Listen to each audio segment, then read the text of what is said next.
Good morning everyone, and welcome to Lazy Mini Painting again. I'm Laz, and this week is issue number 54.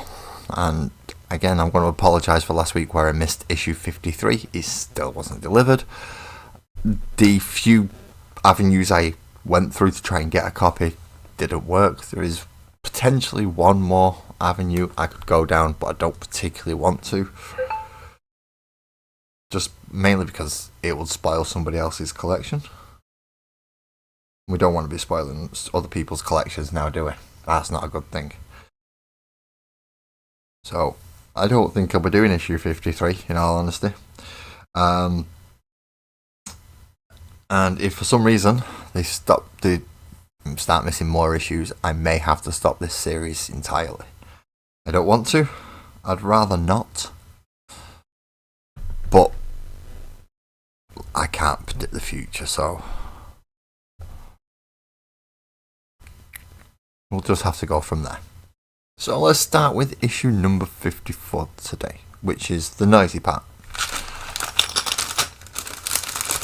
Crunch, crunch, crunch, crunch, crunch.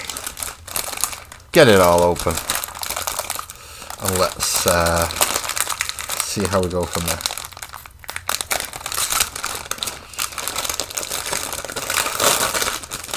Right.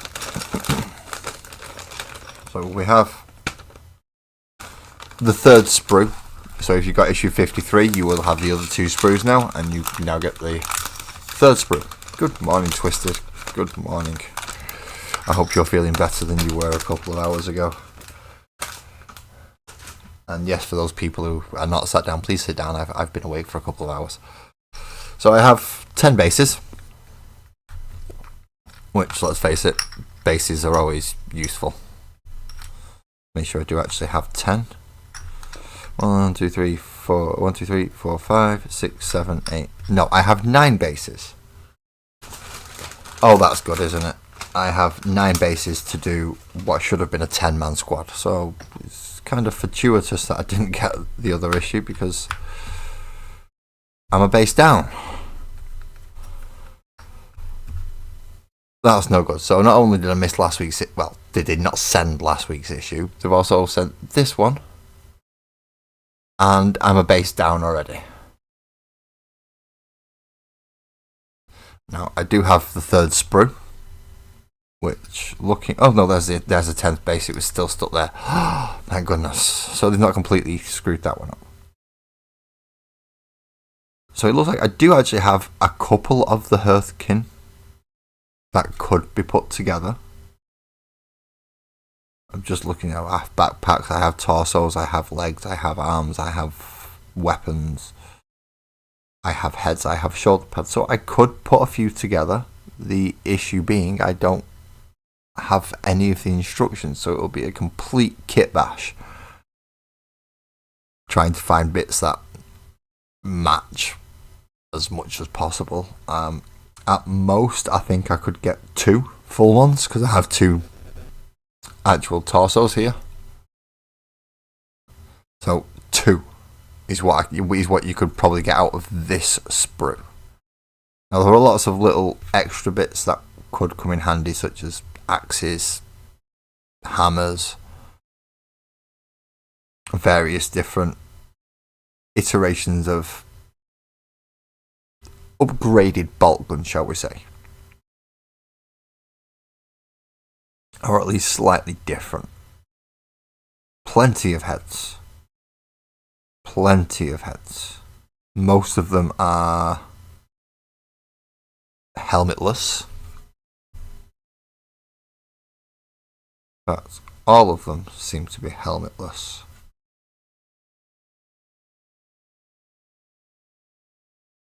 Yep, no, all of them seem to not have a helmet. Oh, that's good. So, today I will not be going through the building section, which I would normally do at these 2-parters. I would normally go back to the last issue, go through all the sprues, and rebuild them. Issue stated earlier that I probably can't do that because I don't have the other 2 sprues. So, let's put this to one side, and I've now got a nice sprue of bits.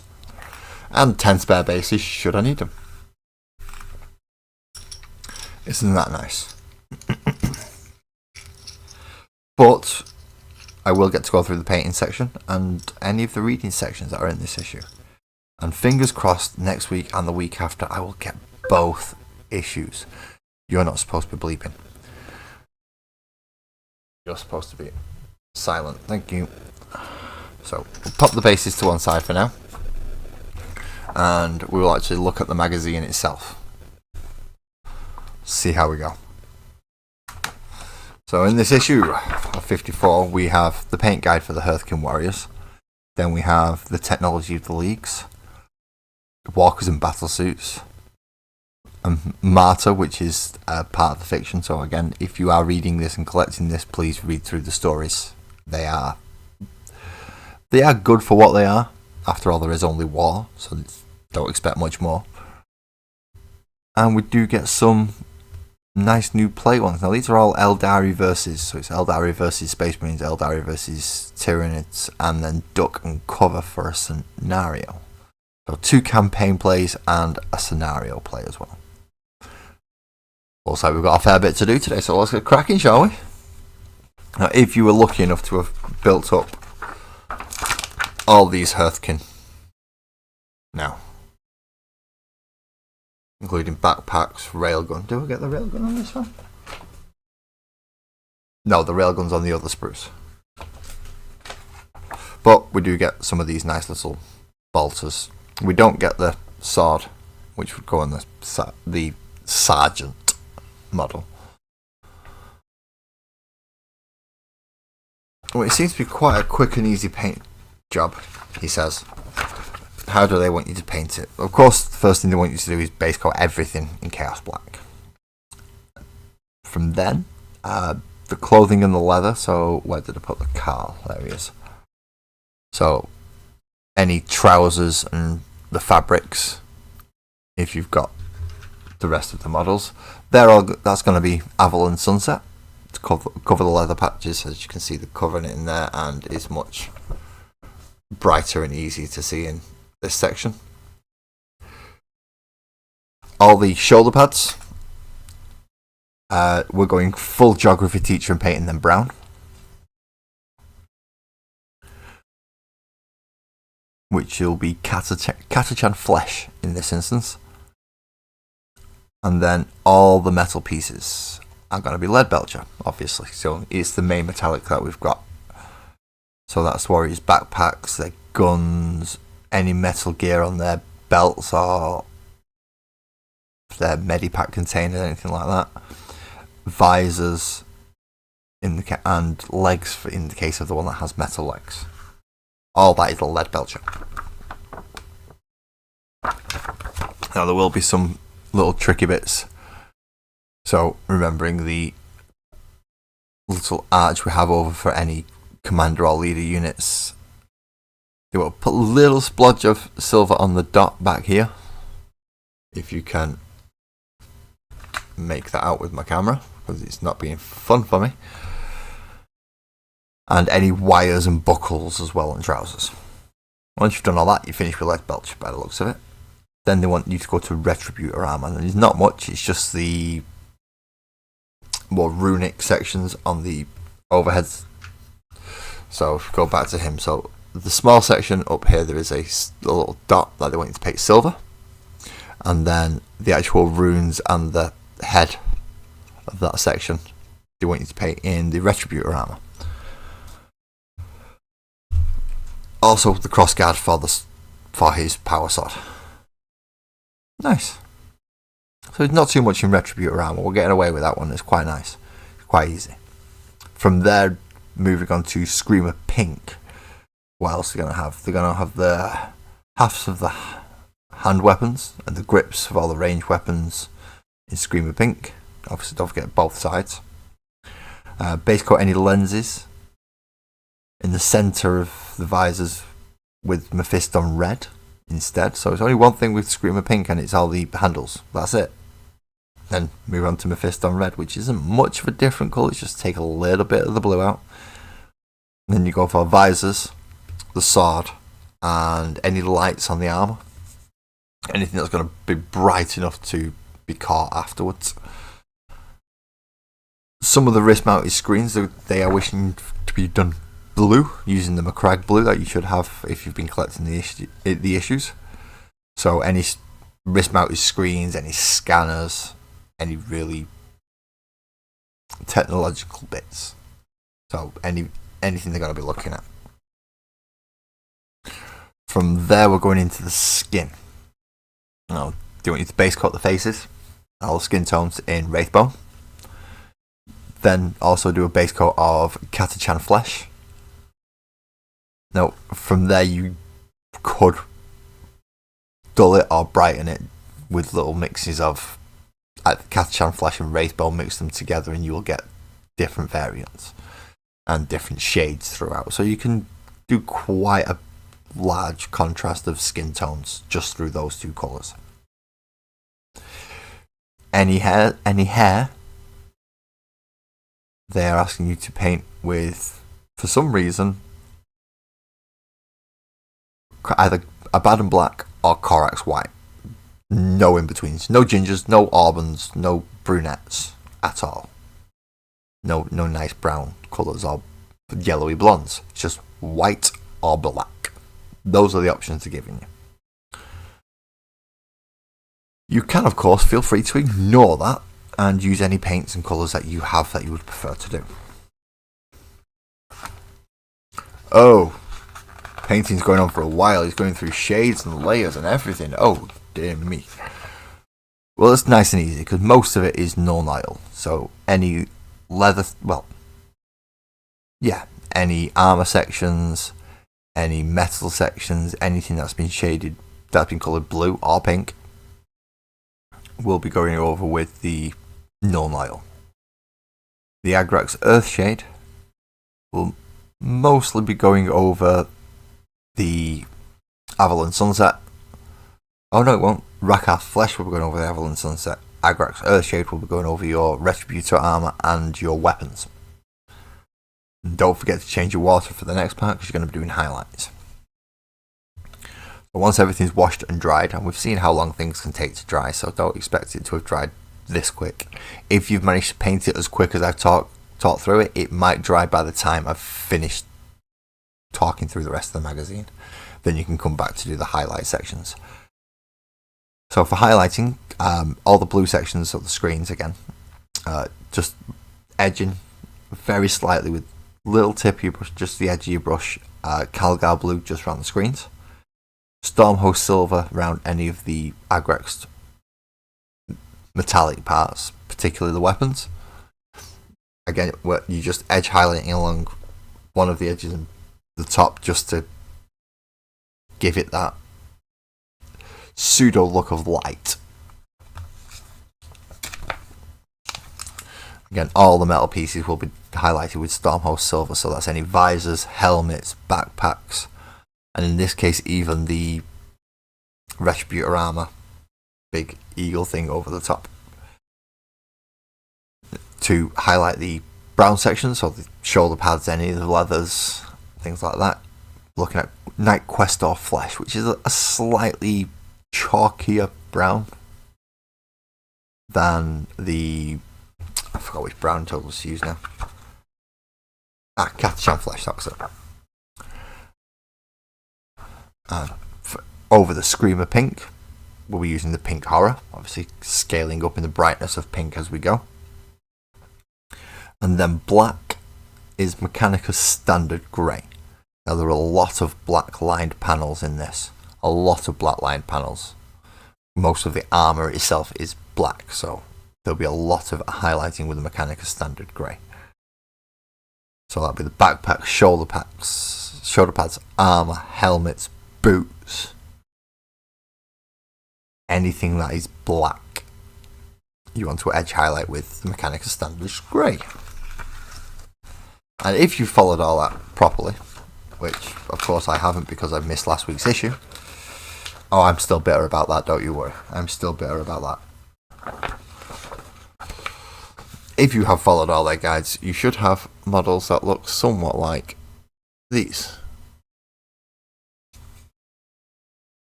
And that's both front and backs and sides. So hopefully those will all look Nice. And did they even tell us to wash the skin? They didn't tell us to wash the skin at any point in this. Ah, there you go. So the Reikland Flesh Shade, anyone that you have painted with pale skin, Reikland Flesh Shade does the wash. I believe they might have also done it for anyone with slightly darker skin as well. Let me see if I can spot him. No, it looks like they've more highlighted him like they've highlighted the leather. That's odd. That's really odd. But they do them, we do us. That's how it works. And you'll have, hopefully, a nice unit of 10 Hearthkin warriors. And not just 10 empty bases. That was a quick and easy paint section. Because I had nothing to paint. And that moves on to all the reading sections. What's first? First is the technology of the leagues. The leagues for Vogtan are particularly advanced. They possess the technology to manufacture exceedingly high quality equipment and have the dedication to continually improve their designs over time. I just realised my headphones are a little loud, so they will be getting picked up. Let's turn them down. Where was he up to? And continuously improve their designs over time. Yeah, that's where I was up to. As soon as the leagues encounter a new threat, their artificers immediately begin developing a technological solution. At the heart of every hold is a forge, a hive of activity whose inhabitants work day and night to turn out the arms, armour and equipment that is used by their kindred. The forge is crewed by cog robots and overseen by Brockhere artificers, who labour under the flashes of plasma arcs and the glow of molten metal. Each Brockhere works from traditional schematics handed down by the ancestors, but their own creativity is far from limited. Indeed, it is expected that a Brockhere will apply their expertise to adapt their designs as need demands. As long as these amendments are rigorously tested, such innovation is seen as a way to bestow greater honour on the Votan. The kin's technology is tailored both to their unique physiology and their extreme environment in which the leagues have thrived. Perhaps the most ubiquitous example is the void suit, which has become the standard working garment of the kin. Each basic suit is fitted with its own air supply, an array of sensors and protective systems to guard against extreme temperature and radiation. That sounds like mini Space Marines to me. It does, it sounds like mini Space Marines. Good morning, Prince of Denmark. I've yet to go to Denmark, but well, I can say I've had the Prince in my YouTube chat, so hopefully that'll get me somewhere. But I'm hoping you're having a good day. These pages are awful. They never peel away properly. So let's have a look at some of the technology. First, up here we have the Ion Blaster. An Ion Blaster is a devastating energy weapon that can blast through armour with ease, dealing dreadful damage to its target. They are commonly used as standard issue weapon. Ooh, so they're a standard issue one. And it is not unusual to find entire units equipped with them. Ion technology has proved so successful that other factions eagerly trade for access to its destructive power, although the kin are careful to keep the best of the weapons for themselves. Good idea. Bolt Revolver, which is this section. The Bolt Revolver is a popular personal sidearm that fires bolts from a short barrel. It is often carried by scouts and stealth operatives who appreciate the quick draw and lightweight of a compact weapon. In close quarters situations, where its limited range is not an issue, it is just as lethal as the larger and longer barreled brethren. So the Bolt Revolver is supposed to be just as good as a bolt gun, just kind of smaller. Makes sense, I suppose. And for the final example of a ranged weapon, we have the Hylas Auto Rifle. Or the Hylas, sorry. The Hylas Auto Rifle is a powerful and accurate directed energy weapon that sees wide service amongst units of the line.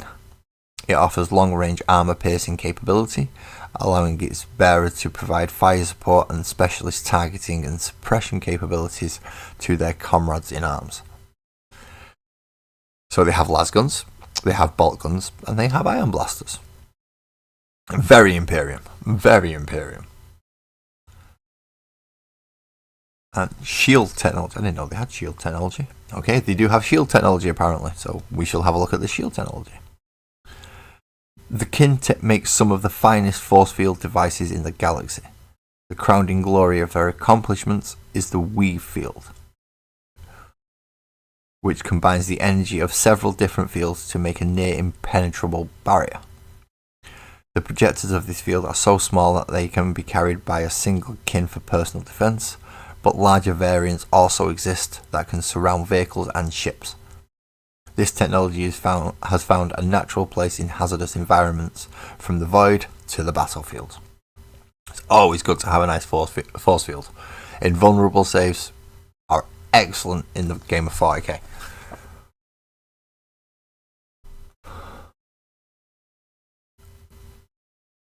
Now, walkers and battle suits. I don't think the Leagues of Votann have any walkers and battle suits.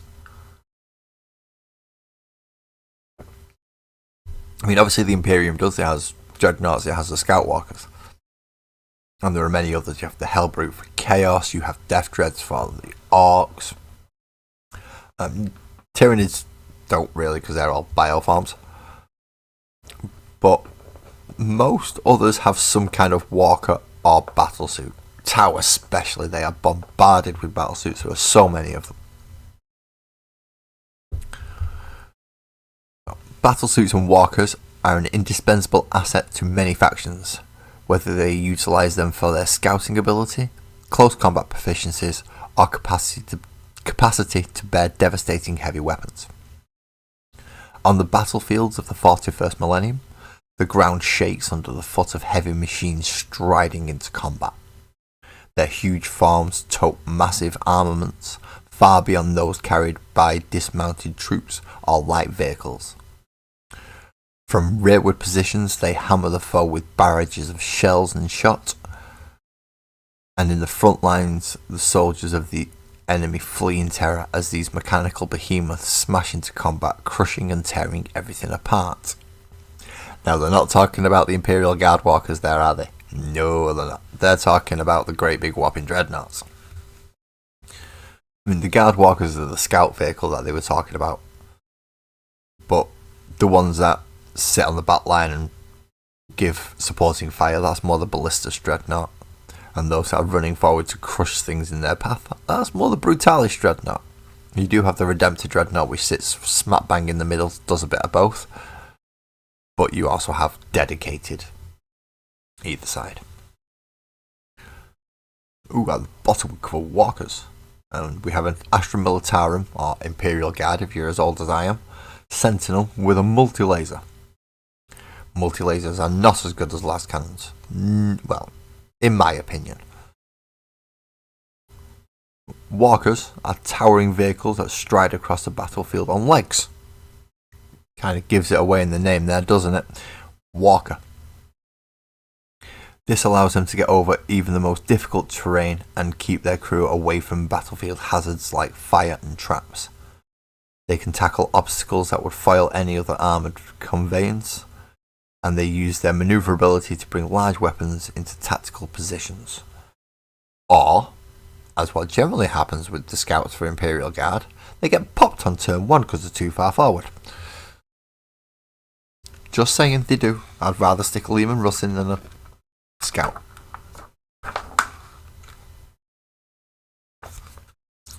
Here we go. Mentioning of the Tau. Up there we go. So here we have a Viola battlesuit. Battlesuits, much like the suit of power armour, but larger and more advanced. Battlesuits function like a mechanical extension of their pilots' bodies. The strength of the suits allows the wearer to carry and use incredibly powerful weapons, and many suits are augmented with other equipment like sensors, comms arrays, or even repulsor jet engines. Yeah, anyone who's played the Tau will know how annoying their suits can be. They are really annoying. For a shooty army, they certainly get about a bit. Now for the fun one. Dreadnoughts. Dreadnoughts are walking mausoleums, directed by the dwindling consciousness of the near-dead space marine entombed inside. When a battle brother is grievously wounded, beyond the skills of an apothecarian to repair, they may be granted the honour of having their still living remains permanently installed into a dreadnought. Which, as it says there, mausoleum, sarcophagus, whatever you want to call it, that marine is not having a happy day. He is in pain constantly, and he's looking to take it out on the first non-chapter thing that he sees. Usually a Xenos or a heretic, and he will do so with great pleasure. You can get other forms of suits, so you could also get the Nemesis Dreadnought armor, or you could get the, oh my god, what is it called? Paragon battle suits, Paragon war suits for the Sisters of Battle, or Adeptus Sororitas, if you're keeping track of the names that they make hard to pronounce.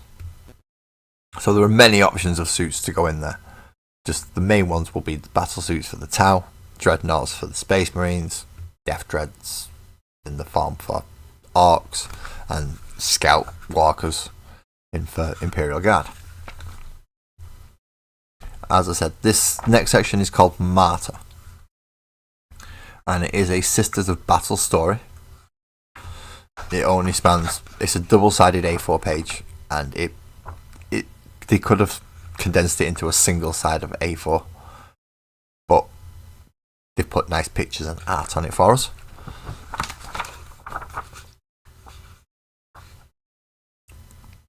Oh, this one actually looks like a full story on its own. Go on, I'll read this one. Seeing as I missed last week, and there isn't much going on today's issue. I mean, I've been going for half an hour and I've nearly finished. Let's read Martyr.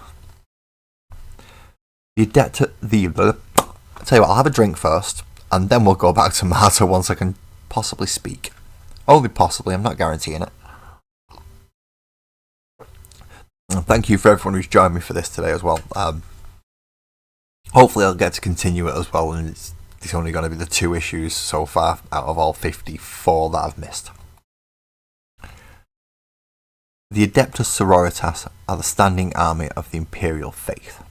Equipped with elite power armor and armed with Martian technology, they are the last line of defense against psychers, mutants, and heretics. Here, they respond to the rising gene stealer cult, to a rising gene stealer cult lays waste to an ancient shrine that has stood for generations. Let's get into the story. Silence hung over the chalice, or the chancel. Not the silence of prayer and devotion, but the silence of death. Sister Serena looked in despair at the broken bodies that lay at the altar steps ahead. The chancel guard, her sisters, had fallen in the face of the enemy. Behind the carnage, the 2 heavy doors that barred the way to the sanctuary beyond had been flung open. Suddenly the silence was broken by the sound of a struggle ahead, further into the shrine. Serena checked her bolter and headed towards the noise, through the doors and into the twisting passages beyond. As she passed the corpses of her friends, the flickering of a candlelight threw dancing shadows onto the wall. Every step she expected a hidden enemy to emerge from behind a pillar, but there was nobody here other than the dead who stared at her, unseeing. There had been rumours of heresy in recent times, and the sisters who were guarding the shrine had been doubly vigilant. Oh, vigilant. Oh, God, I messed that up, didn't I? But now, the power of the enemy was made manifest. In a day, the shrine that had stood for 1,000 years had fallen to the cults. Accursed Xenos worshippers, but they would pay before too long. Serena rounded another corner, and a sickening feeling struck her as she was met with the scene of destruction. The walls had been daubed with the profane glyphs, and everything not made of stone had been torn down.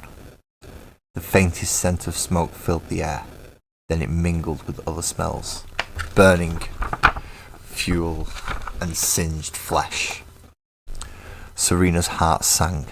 The intruders were facing the fire of justice ahead. In moments, she entered the chapel where the relics were housed and was met by the unwholesome forms of the mutant enemy. Half human, half Xenos, like wretched parodies of the alien gods they worshipped. A blast of fire lit the figure closest to her, and it screamed. Serena looked over and saw one of her sisters in a paragon warsuit, letting off gouts of flame at anything that came close enough. Other sisters let fly rounds from their bolters, blasting chunks from the intruders. But the enemy were fighting back too.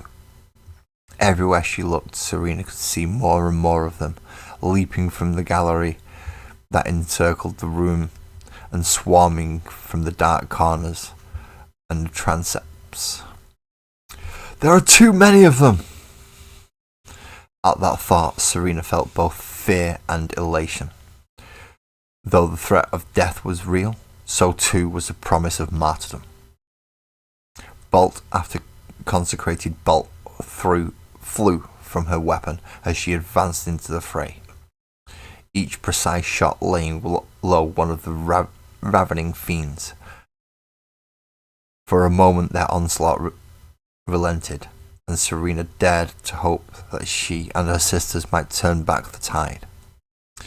Before an abhorrent hybrid of human and Xenos, larger and bulkier than the rest, slammed into her side with a ragged howl and bore her to the ground.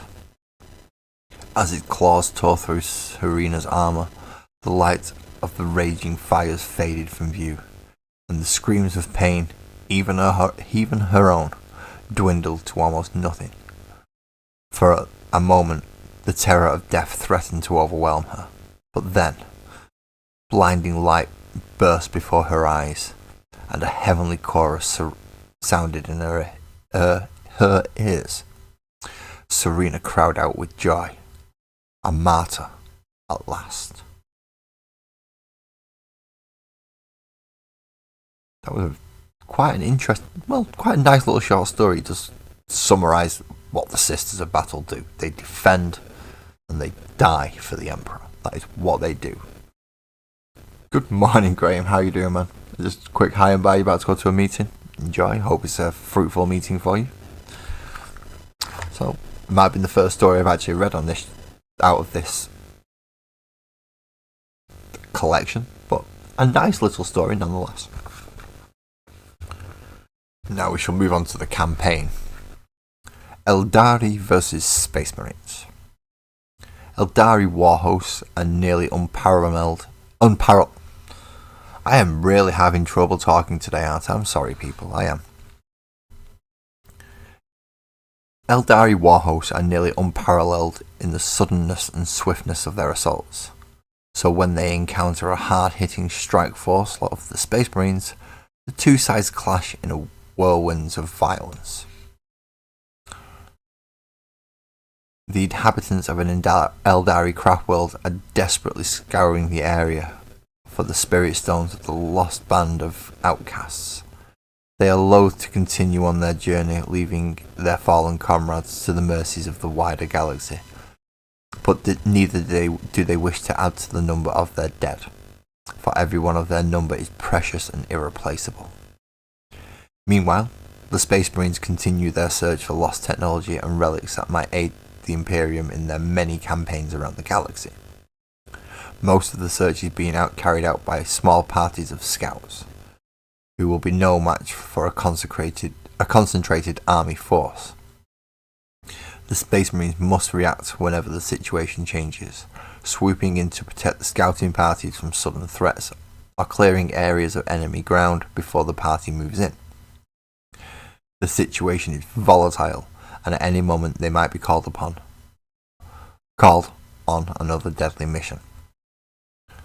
So for this one, it is Display of Might. To play this scenario in this campaign article, you will need the combat patrol mission called Display of Might. You can find this in your collection filed under G, Core Missions number 2. So you will do the layout as it shows here. Now I'll read all the numbers out for you so you can see them. Well, you can hear them. So in the centre of the board you will place one objective. Then going up 8 inches in either way will give you the top and bottom lines. So the central objective should be 12 inches away from the starting edge of either deployment zone. You then, once you've gone up 8 inches, you go towards the attacker's deployment zone and put the top one 8 inches away from the centre line, and the bottom one 16 inches away from the centre line, which should put it in the attacker's deployment zone. You reverse that, so you're more coming at it at like an angle like there. So each will have an objective in their own deployment zone, both the attacker and the defender. They will just be at opposite corners. So for the top one it is 16 inches for the defender, and bottom one is 8 inches. And in this mission you will be using the Eldari and the Space Marines. So for the Eldari, an Eldari force has landed on the planet where their lost brethren sent their final transmission, but the planet is already occupied by the forces of the Imperium. The Eldari map the position of the final signal and realise that the Imperial investigators are right on top of it. A force of Space Marines moves in to further solidify the Imperial position, and the Eldari respond, sending a force to take and hold the area. And for the Space Marine side, an Imperial scouting party has reported the discovery of some unusual monuments on a barren planet's surface. The Space Marine mobilise, determined to protect the discovery and secure the surrounding area. Intelligence indicates that there are scouts from other factions in the area. Fearful that they will discover the secret, a combat patrol of Space Marines head straight to the area to claim the ground. So you'll play through that mission, claiming each objective as you go. So for an Eldari victory, with so much at stake, the warriors of the Eldari have won the day and claimed the ground for their craft world. Now they can search the area for traces of the missing rangers, and maybe some of the lost spirit stones. There is more work to be done, but the victory makes a great step towards the stone's recovery. If you are seeking a faction victory and the Eldari were victorious, the next article is H, Campaign 4. If the Eldari has won 3 battles in a row, the campaign ends with an Eldari campaign victory. And if you end up with an Eldari campaign victory, the Eldari have won victory after victory, repelling their attackers and gathering clues as to the whereabouts of the lost spirit stones. First, the Astra Militarum tried to force them back out of the system out of paranoia and pride. Next, the World Eaters engaged in brutal assaults on the system, but even the Butchers were pushed back from the path of the Eldari. Now the Space Marines have been vanquished, and with this victory, the way is clear to pick up the vital clues of the missing Spirit Stones. The final known whereabouts of the lost outcast band can be thoroughly explored, and the recovery of the lost Spirit Stones is now only a matter of time. If you're playing Space Marines, however, the Eldari fought mightily, but they were no match for the Space Marines. The Imperial scouting party is safe, and the ground has been secured. The work of tracing the ancient technology can now begin. The Space Marines withdraw, ready for the next crucial mission in the name of the Emperor. And again, if you are seeking for a faction victory and the Space Marines were victorious, it's next, again, it's Article H, Campaign 5. If the Space Marine player has won 3 battles in a row, then it is the end of their campaign and they're victorious. Which means we get this section. The Space Marines have led a punishing campaign that has brought them to blows with many different enemies. First, they denied the bloodthirsty World Eaters their campaign of terror on the system. Then, the Tyranids were held back just long enough for the scouting party to discover an important site covered in vital clues. Now the latest challengers, the Eldari, tried to take the ground from them, but the Space Marines won the day and the Imperial scouting party is safe to finish their mission. The Space Marines' duties are never truly at an end, but for now their mission has been accomplished, and it may just lead to the breakthrough that the Imperium has been waiting for. So that's the first campaign mission that it gives you in this issue. The second campaign mission. It's a very similar setup, but you have only 4 objectives on this one, and they are very evenly distributed. There is 1 each in the centre of your deployment zones, 16 inches from the very centre, and 1 each directly 8 inches up from the centre of the board. So 1, 2, 3, 4. So both sides start with 1 deployment zone, and there are 2 in no man's land. Well, this is Eldari versus the Tyranids, using the Clash of Patrols mission. If you wish to find that, you file it under G, Core Missions 3. As the Great Devourer worms its tendrils further and further into the galaxy, even the elusive Eldari find themselves forced to contend with the Tyranid hordes. Such battles are always cold and merciless affairs. And they make it sound really happy, don't they? Really, really happy. Sorry about that, just needed hydrating. An Eldari craft world has come to the system, diverted from a long voyage. An advanced party of rangers disappeared here some short time ago, and the Eldari are desperate to find them, all their spirit stones. If the worst has happened and they have been slain. The area is fraught with peril, and the sooner that the party can be found, the sooner the craft world can continue on its voyage. Meanwhile, the Tyranids continue their advance through the system. The hive mind is unknowable, but this does not mean that the Tyranids' attacks are random or without strategy. On the contrary, with every battle won, and with every objective captured, the Great Devourer is 1 step closer to launching an unstoppable attack that will overwhelm everything in the Tyranid's path. If you are playing as the Eldari in this one, so it seems to be very Eldari driven.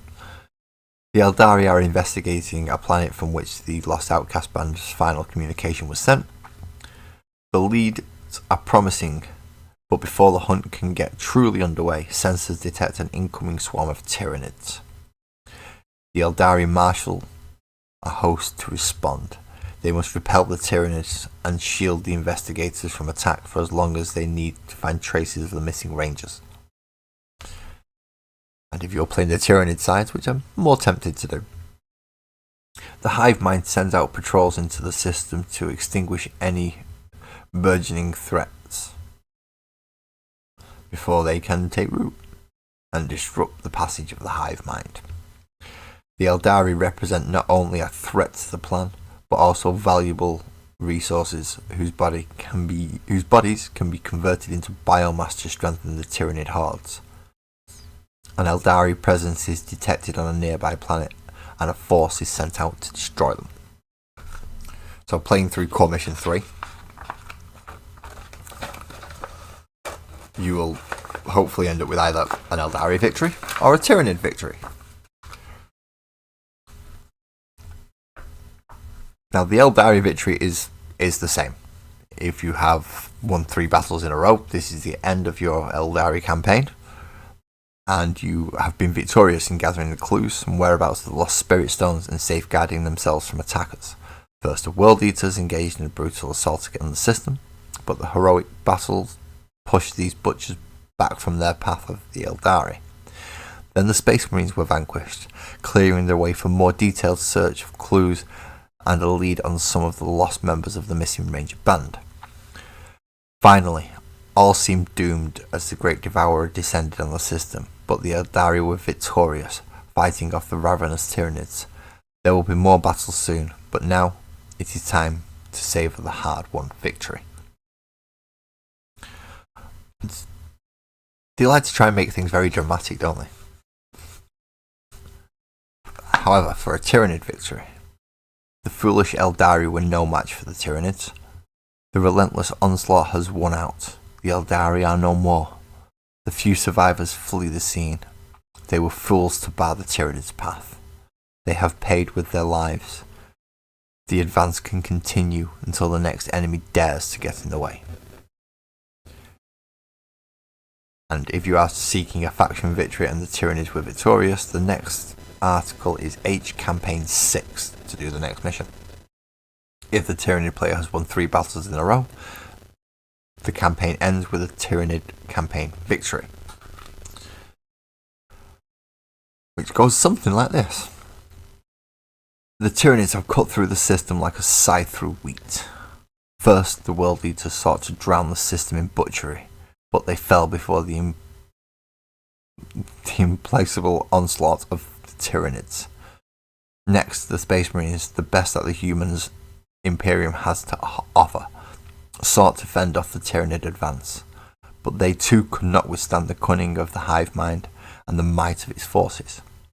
Finally, the Eldari were unfortunate to be caught in the path of the Great Devourer's advance. They too were swept aside, and now the Tyranids are free to continue their progress unimpeded. There will always be more prey creatures to hunt down, but for now, the hive mind can feast. Good morning, Vicky. How are you doing, mate? How are you doing? I hope you've got a nice cup of tea, and I hope you have a couple of bickies with it. Oh, stretch, people. Oh, these morning streams, you do require to get yourself into some kind of manoeuvrable way.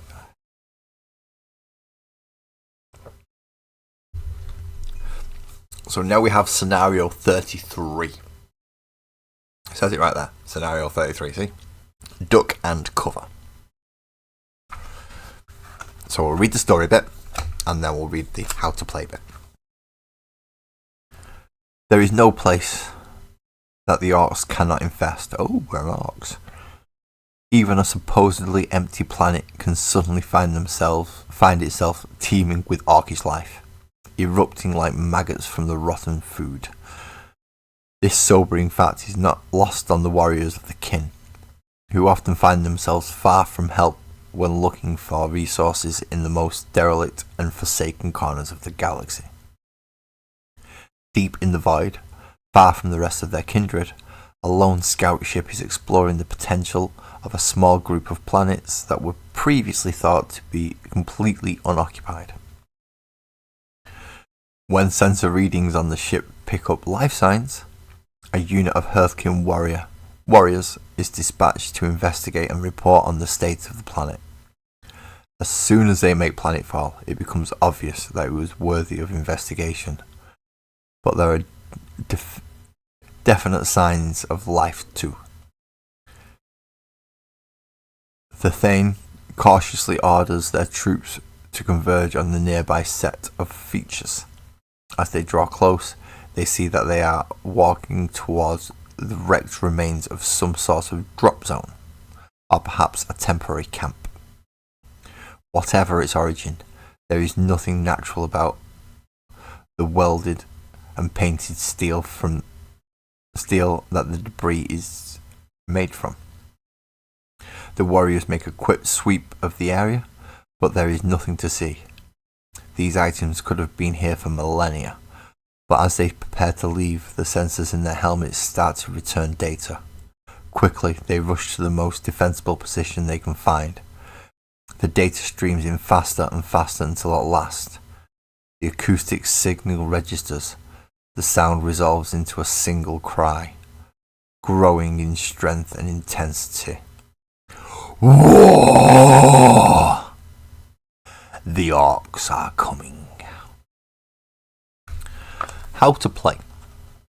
To play duck and cover, set up your battlefield on one of the maps shown on the overleaf. Then the players gather their armies. The orc player chooses 4 units of 3 boys. 2 units must be armed with choppers and sluggers. 1 unit must be armed with shooters and the big shooter. The final unit must be armed with shooters and rocket launcher.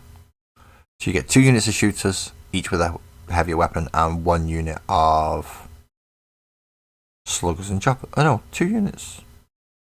Oh, yeah. 4 units of 3 boys. So it's 4, 8, 3, 6, 9. So 12 boys in total.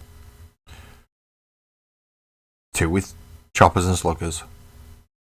2 with shooters. 1 has a big shooter, 1 has a rocket launcher. So you're getting your heavy weapons. Good morning, Ali. Thank you for coming in. And for being here at 11:15. I'm not sure if I'm early or late today.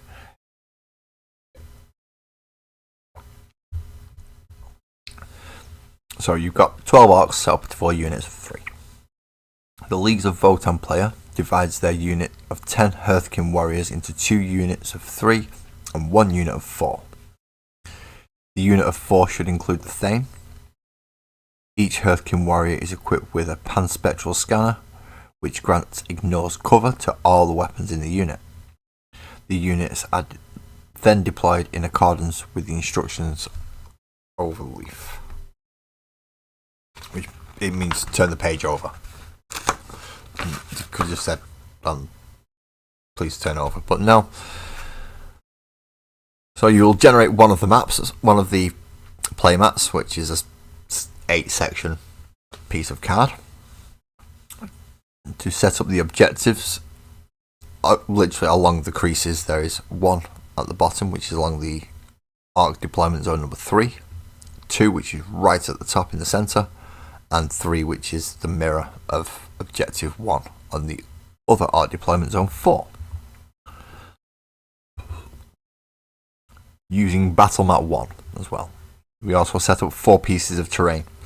So we have the containers, the dugout, broken pipe, and this much larger storage container.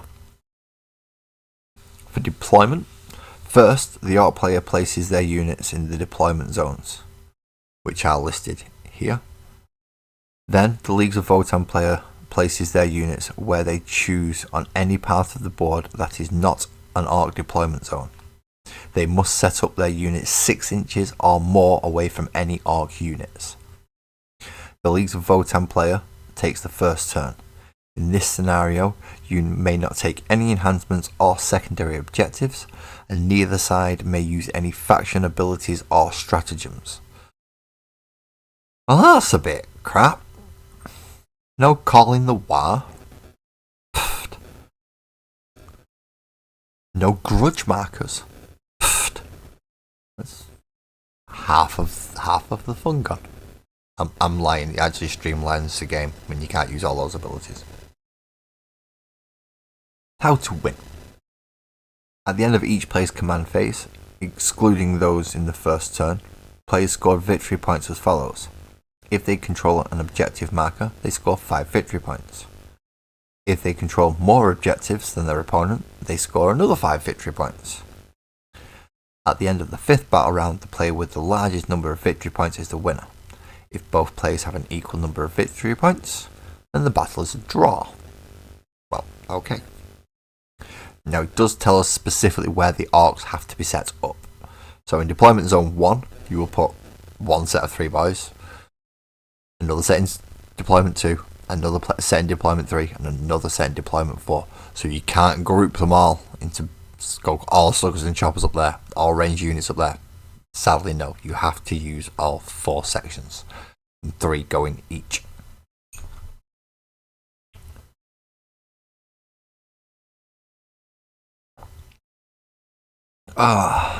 It is only up to 50 at the moment, Ali, I know, because I have, with me missing that other issue, I'm a little bit reluctant to put some in there. or at least the newer ones. So now we're going to learn about the benefits of cover. When you are playing duck and cover, the layout of the battle mat allows you to make use of the benefit of cover. See Section C, Core Rules 13, page 44. It's a lot of referencing. In this scenario, every Hearthkin warrior is equipped with a panspectral scanner, which grants the ignore cover keyword. Note that normally only one model has the scanner, but it does apply to the unit, as long as that scanner is still alive. Example, armor piercing. The benefit of cover interacts with other rules that modify the save roll. Before we go on to look at more complicated examples, we are going to recap the rule that we have covered in previous issues. The way the armor piercing characteristic changes the save roll. Okay. This example, the Hearthkin warrior with the Hylas auto rifle fires on the boys. The boys have a save of 5+. But the Hylas auto rifle has an armor piercing characteristic of -1. This means the boys have a save of 6+ against the weapon. Those boys is gonna die. Nothing strange there for orcs. Example 2. Benefit of cover. Benefit of cover is granted to models that are in cover. God, they love stating the obvious. I say that, but if you don't know what cover is, then you don't know what cover is. It's usually an interceding piece of scenery. Although you can still draw a line of sight across the piece of scenery, that piece of scenery gives them cover. Note, the benefit of cover is not applicable if the terrain completely blocks the attacker's unit's line of sight. If the line of sight is blocked, the attacking unit cannot shoot as they cannot see their target. In this example, the boys are shooting at the Hearthkin warriors with their shooters. The Hearthkin warriors have a save of 4+, but because they have the benefit of cover, they can add 1 to their roll, and a roll of a 3+ will succeed. Example 3. Ignores cover. In this example, the Hearthkin warrior with the Hylas auto rifle fires on the boys. The boys have a save of 5+, but the Hylas auto rifle has an AP of -1, meaning that the boys will only get a 6+ save against the Hylas auto rifle. In this section here, there is a piece of terrain. So normally the boys would have the benefit of cover, which would negate that -1 AP, or at least give them a +1 on their roll. However, the Hearthkin warriors are equipped with panspectral scanner, which grants ignore cover to the weapons in the bearer's unit. This means the boys still only have a 6+ save against this weapon. Ignoring cover can be very useful. Very, very useful, especially if you're trying to chip down that power armor. If you've got power armor there and you're trying to chip away at it, having high AP and ignore cover can be very useful.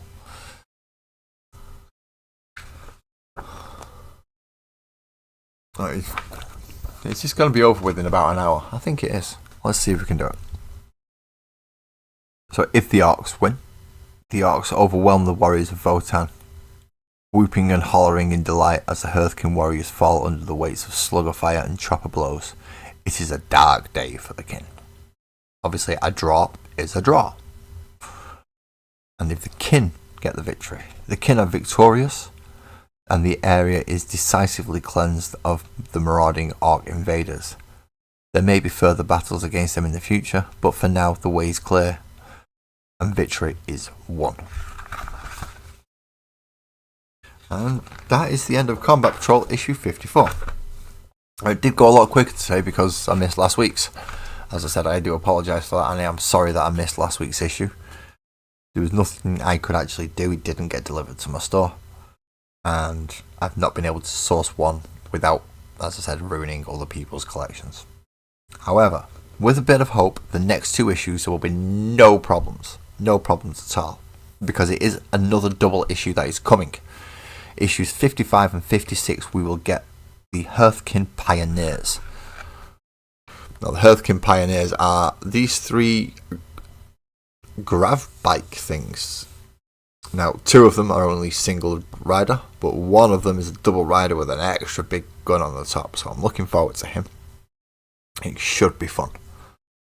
But we will find out next week if I get the first issue of that. If I do, excellent. If I don't, and if I miss, or if they stop sending the Combat Patrol issues to my local store that I picked them up from, I may not be able to continue this series. I do wish to, and as long as they keep getting the magazine, I will continue it. But if they stop getting the magazine, I will have to put a stop to the actual reviews of Combat Patrol, which is rather sickening, seeing as I've got well over halfway through. There's only about 80 issues, and obviously I'm on issue 54 now, well on the way through. On a different note, now I'm going to sidetrack here because I've just finished the Combat Patrol. I'm going to put that to one side. I do have a slight change in timetable for this week as well. Tonight I will be covering the Magical World of Sparkles and Oak because I need to be up early on Friday and won't be able to cover it on Thursday, and won't be able to do it on Thursday evening. I end up staying up too late, therefore I won't be up early, and I will miss the train that I will need to go get to travel. So yes, I will be doing the Magical World of Sparkles and Oak tonight, which will consist of D&D, Dave and David. Now, I've been talking with people who are more experienced dungeon masters than me, and they seem to think I've done a reasonable job of trying to balance these characters out. But we shall see. But before we can decide on full character sheets and everything else, I need to paint them. So, these 2 little chappies, tiny little ones that they are, tiny little baby owl bear, and the what looks like a witchy grub with a witch's hat. Dave being the barbarian owlbear, and David being the witchy grub sorcerer, will be what we are painting tonight. That is everything for this issue and for this episode of Combat Patrol Review. Thank you everybody for coming to join me. Everyone both in the portrait mode and in the horizontal mode. Please leave the likes and do all the YouTubey things if you want to. If you don't want to, you don't have to. There's nobody forcing you.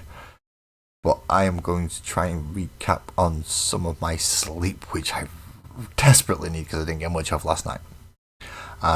Again, thank you for everybody. Please drive safe, and I look forward to seeing you later on, which is only going to be in about 10 hours and 30 minutes. Oh dear God, no.